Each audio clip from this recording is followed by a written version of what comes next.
చిలకలూరిపేట పట్టణంలో 3 సంవత్సరాల సమస్యకు ఎమ్మెల్యే పత్తిపాటి పుల్లారావు చొరవతో పరిష్కారం.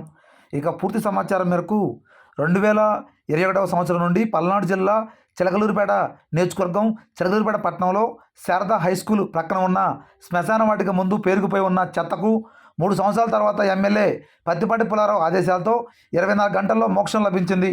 శానిటేషన్ వ్యవస్థ రోజుల వ్యవధిలో మెరుగుపడాలని మున్సిపల్ అధికారులతో ఇటీవల జరిపిన సమీక్షలతో ప్రధానంగా చెత్తకు పేరుకుపోయిన ప్రాంతాలను ప్రాధాన్యత క్రమంలో బాగు చేయాలని పత్తిపాటి అధికారులతో సూచించడం జరిగింది.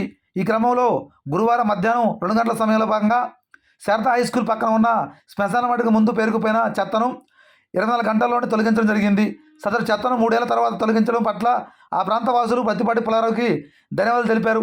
24 గంటల సిబ్బందితో ప్రత్యేక పర్యవేక్షణ చేసిన commissioner Govindarao, sanitary inspector Ramanarao, sanitation సిబ్బందిని పలువురు అభినందించడం జరిగింది.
Betul,